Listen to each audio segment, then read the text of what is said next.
loves, welcome back to my channel. I'm back this week with another video for you guys, but today we're going to be doing a review, demo, and wear test on the brand new Hourglass Vanish Seamless Finish Liquid Foundation. So if you guys want to see a review on the newest Hourglass foundation, keep on watching, but if you're not a part of the Paulian family yet, don't forget to subscribe to my channel before you leave. And yeah, let's get into this Hourglass Vanish Liquid Foundation review. Alright, so let's get on with the facts on this foundation. As I said before, this is the Hourglass Vanish Seamless Finish Liquid Foundation. This foundation is $56. It is a pretty pricey foundation. It is even pricier than my Dior foundation, so I'm hoping this foundation is literally like magic on my skin. It comes in 32 shades, which is not too bad, and they do have deep shades, medium deep, amber. They have a lot of different colors, which is not too bad. Out of all those shades, I did get shade Beige. I got it in a little sample from Sephora because this foundation has not launched yet. It launches on the 25th of January. And you know, if I really like this foundation, I'm gonna buy the big size. But the claims on this foundation say that it has a weightless full coverage, seamless application, and long wearing, second skin adherence. A natural finish is delivered through light refracting microspheres, blurring and smoothing any imperfections for virtually perfect skin. And that is supposed to create a soft, focused complexion.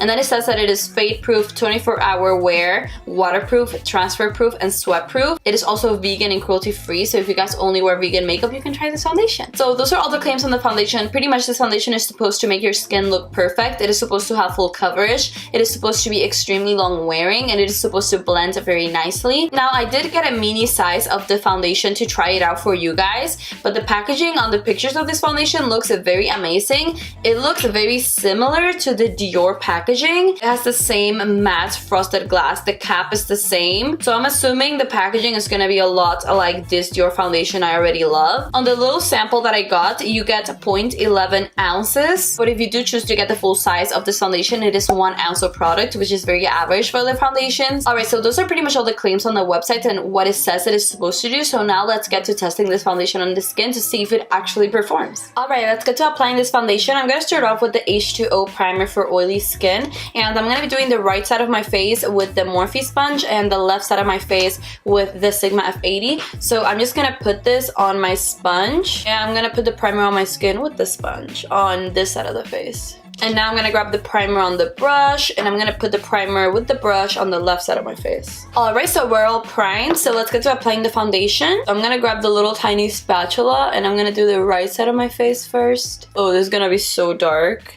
I'm going to bounce that in with the Morphe sponge. That is definitely way too dark.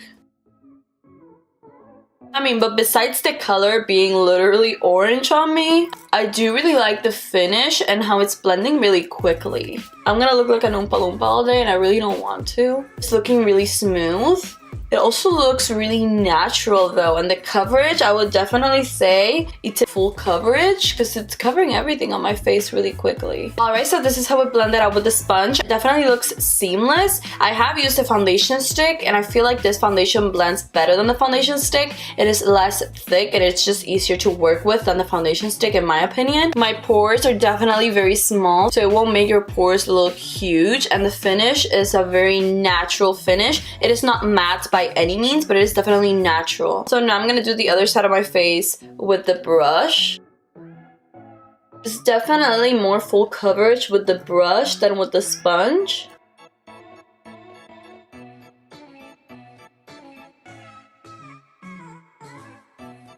It is blending really quickly with the brush. It's blending even faster than with the sponge, which is really nice. Alright, so this is what it looks like with a brush. I know, disregard the shade, I literally look like an Oompa Loompa. Look at this color difference. But if this was actually the right shade, this would actually be a really nice looking foundation. It looks very natural on both sides of my face. The brush did give it a little bit more coverage, so if you do like a fuller coverage, go with the brush.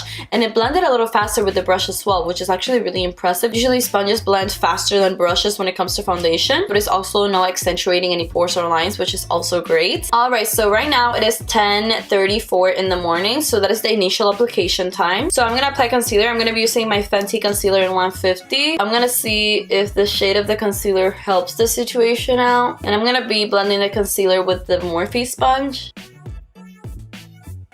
I do want to see how concealer blends on top of the foundation, because I feel like that's also a really big test when it comes to foundation. I like it to blend well with concealer. This foundation has 32 shades. I got shade Beige on my sample, but I definitely should have gotten Shell, which is a light neutral undertone.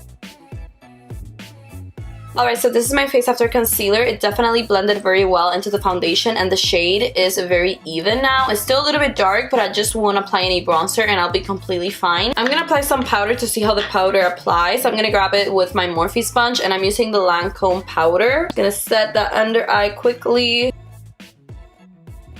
I just have to say, this foundation claims that it gets rid of imperfections, and I can definitely tell it is doing that. I cannot see any of my pores, any of my lines, which is amazing. My skin looks literally perfect, so I'm really excited to see how this wears. And this is the face after the powder. Definitely still very seamless. It doesn't look cakey at all. It still has the same beautiful full coverage and the natural finish. So what I'm gonna do, I'm gonna finish my makeup and I'll be back with you guys. Alright guys, so this is my makeup completely finished with setting spray and all. Everything built on top of the foundation very nicely, and as you can tell, the shade doesn't look too off right now because I did use the concealer. So everything is looking great. I love the finish of the foundation. It is definitely very natural. Nothing is creasing on my face, so it is definitely vanishing everything, which is really good. So far, this foundation is doing everything it is supposed to be doing, and every single claim it has on the website, it has met so far. And so the rest of the claims that it has on the website, besides application and the finish of the foundation, is wear time.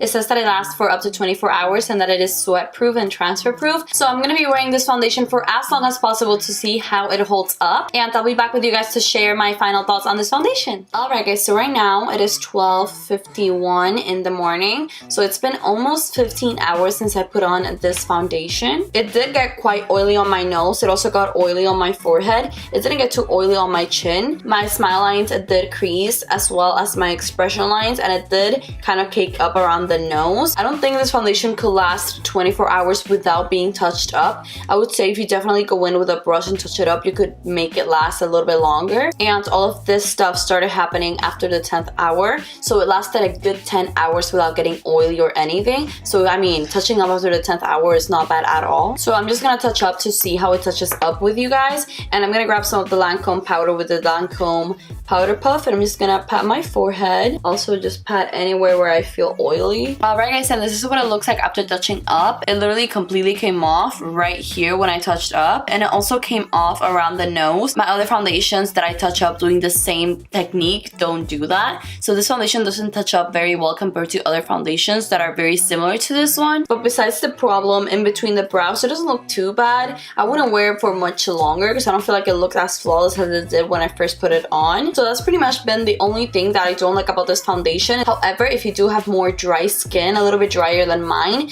you won't have the problem I had. You won't really have to touch up since it won't get oily. However, I was very impressed with how this foundation worked, considering the fact that this is a normal foundation, not a matte foundation. So based on how it wore on my skin and all the factors considered, I'm gonna give this foundation an 8.5 out of 10 because I really liked how it blended. It blended amazingly, both with a brush and with a sponge. It was so seamless. The finish was amazing. Everything blended on top of it very nicely. It blended really fast, like incredibly fast for a full coverage foundation. The coverage was also exceptional. My pores did look very minimized and my lines were very minimized the first few hours I wore it. So I would definitely recommend this foundation to you guys. And if you have dry skin, this foundation could be a 10 out of 10 for you. I would say the problems I had is because of my skin type, but if I had a different skin type, this would be my favorite foundation ever. So I guess that is it for my review and wear test. I hope you guys liked this video. If you did, hit that thumbs up button and subscribe to my channel before you leave. What do you think of this foundation? Are you excited for it? I am super excited for this to come out. I think I'm gonna get it in the full size anyway. But what are you guys' thoughts on it? Let me know in the comments. And yeah, I will see you on my next video. Bye guys. Bye.